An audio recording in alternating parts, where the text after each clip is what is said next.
women and men just being unapologetically them, just having a good ass time, hyping out it. You need to be the life of the party and you need to be positive. Yeah. Oh, so it has nothing to do with being in and out of a relationship, pregnant, or anything like that? And I would also say, you know, if you're a woman who has trouble with men, or you're a man who has trouble with women, it's not the women and it's not the men, it's you. You're coming across quite a bit intense. Drop it! Drop it! Ladies, drop it! No licking, no kissing, no... Sorry, I'm out. Just leave me, my friend. Welcome to Mastering the Minds with Alex and Brad. I am Brad, your host tonight, and we'll be talking about some quality content, aka Hot Girl Summer, MGTOW men. What's it going to end up being? I don't know. Positive, negative?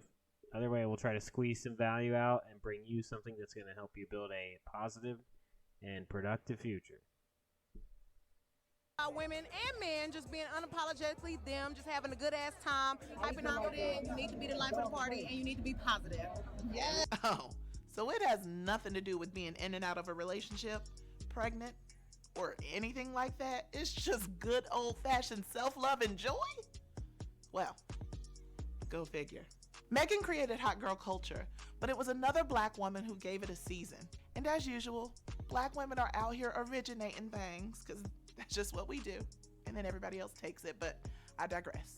Hot Girl Summer is about more than it appears. Even though it is all-inclusive, the actual phrase, Hot Girl Summer, suggests a feminist or womanist code of conduct, a carefree, do-you vibe that can only empower those who adopt the life.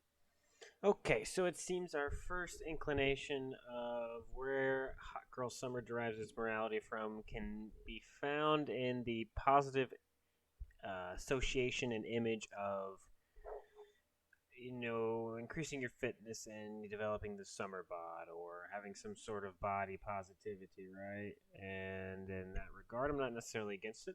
I think it's fairly interesting at that point. Let's continue. So why is it that people, namely men, feel either one of two ways? Like they need to have a hot boy summer, a city boy summer, or whatever kind of summer they want. Or they're allowing women to have our hot girl summer. I'm literally rolling my eyes to the white meat at both of these masculine reactions to hot girl summer. First of all, men, you have hot boy summer every summer, fall, winter, and spring. Can we have something? Now, this is an interesting point, very interesting point she makes. I think this would grant some cadence to speak about. It's definitely some double standards when it comes to the hot girl summer and the, like she mentioned, boys get 4 seasons. I mean, I don't think I've ever seen a season in which men are not chasing women, right? Especially the people around me that I've seen seem to, in fact, not lose any sort of effectiveness, or at least they're trying just about the same as they were during the summer, right? So that is one thing to mention. I don't think boys necessarily have a season in terms of their, you know, hot boy Chad season. If you're a Chad, you're just a Chad, right? Like, you know, if you're just a Chad, you're a Chad. So when it comes to actually extracting some value there, I think what she's trying to point to is it's a little bit of a double standard to say, well, we can go out and do, you know, that kind of maybe not misogynistic, but just not commitment-based relationship styles. And, you know, when I think what she's trying to say here is you have to watch out for the flipping the coin over I can easily see what she's trying to say here, how men will take that and flip it against the women in our culture and say, oh, well, you're just being a, you know, fill in the blank. I think you know what I'm trying to assume here. So that's a good point to make on her. Like, what in the All Lives Matter straight pride parade is going on here? I guess since Hot Girl Summer is up for interpretation, it leaves room for some very colorful interpretations of exactly what it is. Listen, who are we to judge someone else's barometer of what living their best life looks like? The hot in Hot Girl Summer is allowing people to claim ownership of their bodies through the self-love that is body positivity. Hot is not only in reference to women who look like Megan Thee Stallion. Whew, but what a woman. Hot is for... Not sure if that's exactly the positive body image I'd like to send to the populace of America, and especially the children and the people that look up to this channel and to Megan Thee Stallion herself. But I'll let you make that at your discretion, or whether you think that the ideal image of a woman is her shaking her ass on stage to thousands of people. Everybody, literally everybody. Hot Girl Summer, however, isn't for everybody. Especially when major brands try to adopt pop culture and bastardize it to sell burgers, shirts, or makeup. I'm looking at you, Wendy's, and Forever 21, and Maybelline. We can't have anything, right? Here's an interesting point I'd like to make. I don't think people really understand this as deeply as it could be relatively easily understood. When you say, you don't want the corporations to take over pop culture, you have to understand the corporations run directly on your money, right? Your money runs the corporation. So if you buy the makeup and you put on the makeup, which we clearly see that you have, you're directly supporting it. So when Maybelline says, yeah, I want to get into pop culture, you're inviting them in by wearing the makeup at every video shoot. You're inviting them in by glamorizing Megan Thee Stallion shaking her ass on stage. Like, this whole video, just the review process is just, hey, Hot Girl Summer, MGTOW, we haven't got to that yet. So let's keep moving here. But not this time. Hot Girl Summer and all its self-love goodness is here to stay. It's not just about the summer. It's not a thought girl summer. It's a mentality, a lifestyle, and a call to action for best life living. And what a time to be alive. Blue Ivy is out here. Look at her. She's just amazing. Happy Hot Girl Summer, or whatever Blue Ivy's doing this summer, because that's what I'm trying to do. Okay, so all in all, I'd say that if you can interpret this like any way you want, right? I mean, relativity is the key to society in all cultures, right? It's really hard to disprove whether this is empirically or pragmatically useful, because relatively, this could be useful for anyone, really, right? So if you're going to claim to be branded by being on a Hot Girl Summer, at least try to have some good fundamental philosophy behind it. I think this video does a good job of explaining it and pointing out some of the key fallacies in the thinking of that kind of like any type of like hot girl, hot Chad type something. Like, you're inviting in the same energy of like that.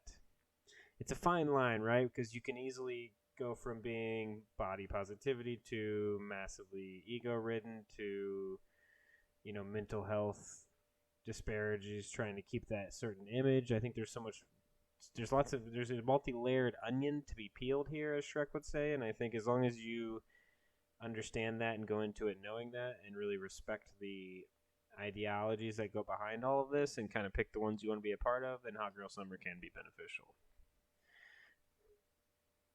Now we're going to talk about Men Going Their Own Way, or MGTOW. I find this extremely interesting, and to start it off, we're going to have a clip of Jordan Peterson, and we'll let him kind of illustrate, his early thoughts on it, and then we'll kind of weigh in and see how it goes. Well, here's the decomposition of the fundamental archetype. The dragon of chaos differentiates, on the one hand, into the feminine. That's the unknown. And the feminine differentiates further into the negative feminine and the positive feminine. The negative feminine is the reason for witch hunts. It's the reason for,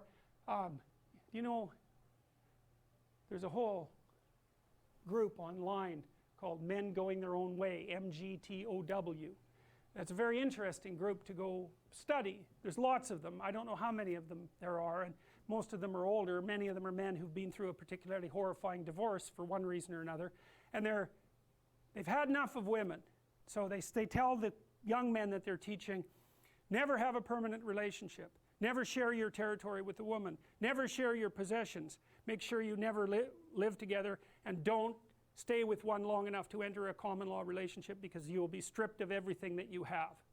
Well, that's a hell of a thing to be telling people, but what's happened is that the female has been manifested in their life only as the negative archetype, and they've got that confused with all women.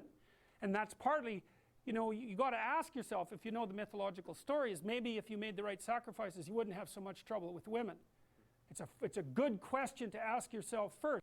Now, moving on to the MGTOW, I think this can be summed up rather quickly. I think the Hot Girl Summer was a little more interesting, and this is a little bit tighter demographic of people, right? We're talking about older, divorced men, usually, who are rather spiteful at their decisions to marry someone who clearly, whatever the case, whether they divorced because they grew apart or it wasn't meant to be in the beginning or their chemistry wasn't correct. I think the interesting point to make here is kind of where we ended with the Hot Girl Summer, right? If you have common sense and you're capable of making long-term decisions, you might sit down one day and say, the person I'm with, can't save more than $50 without going broke. So perhaps we should give it a little consideration before we enter a binding legal agreement, in which case, at the end, I will lose half of my things. So I don't necessarily blame the MGTOW men, but at the same time, you knew what you signed up for. You knew who you were kissing that night. You know where you met. Come on. Now, I don't want to go with another double standard that can be there as well, where it's almost like it's an over exaggeration of the men's responsibility. Obviously, women play a part in a relationship too, or vice versa, if it's a one-gender relationship or one-sex, whatever you want to call it. I think the main point to make here is that at some point you just got to say the buck stops here, and either I'm going to take care of myself and stop being a victim to other people's emotions and things they say about me and the way they make me feel and the fear of failure and all those other things. You got to just sit down and be like, you know what? This person is not going to make wise choices for our future family, so I think I'm just going to go my own way and find, no pun intended, and find a new suitable partner, right? So I think you got to bear your own responsibility in that and kind of vet the person you plan to share half of your life with, right? Let's continue the video. And I would also say, if you're a woman who has trouble with men, or you're a man who has trouble with women, it's not the women and it's not the men, it's you. Because the women are telling you what's wrong with you, and the men are telling you what's wrong with you. And if you don't listen, then it's you. It's either you or all men. Well, that's easy, it's all men. Well, that's certainly how it's played out in the world right now. It's like, no, it's not all men. You can be, by definition, and it's not all women, that's for sure. I don't want to have anything to do with women. It's like you're a pathetic weasel. That's the same statement. Okay, so we had some interesting points there. I think we covered a few of them that I really wanted to touch on, but I just want to wrap up the video by saying either one of these things can be good or bad relative on how you frame them and the actions you take based around those frameworks, right? Obviously, the ideology of MGTOW is a little more viperous than one that I would subscribe to, right? And maybe perhaps you might look at your own responsibilities and how you can prevent whatever caused this in the first place. I mean, it seems like you'd have to. Some of the positions I've heard it seems like you'd have to be pretty catty to do those types of things, right? Or the opposite for the Hot Girl Summer. I mean, ladies, listen. I know they're attractive, okay? But he's a Chad. So if you're going to just do the one night thing, you go for it. Hot Girl Summer, right? What was give me some Plan B and some Henny. I don't know if those things are exactly copacetic together. Maybe you take Plan B the next morning, right? Obviously, but if you're going to live this kind of lifestyle, then I suggest at least preparing for the possible conclusions and outcomes, right? And you want to make sure that if you're doing either of these things, it's going to be to empower you and the people around you to learn and grow and become better, right? So I think the main things we can take from this are, A, if it's positive in your brain, you can probably make some positive action out of it, right, too, right? And just ignore the people who are hating on you because they're going to hate either way.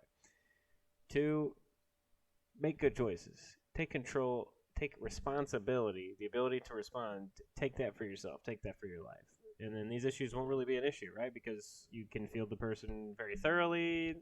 You won't have to deal with anyone, saying they're going to go their own way 20 years down the relationship because you've vetted their personality. Maybe, I don't know, make them take a personality test or some psychology tests. I don't know if that's what you got to do. Do what you got to do, but take your life into your own hands. Make a plan.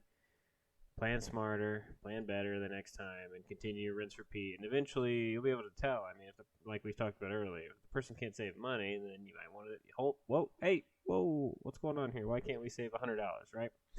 So hopefully this was a practical video. Gives you just a little bit of tips and tricks on squeezing the juice out of some content, and hopefully you got something from this. Don't forget to like, subscribe. Hopefully this was 5% better, but if it wasn't, just tell me below and I'll delete the video and my channel. Thanks.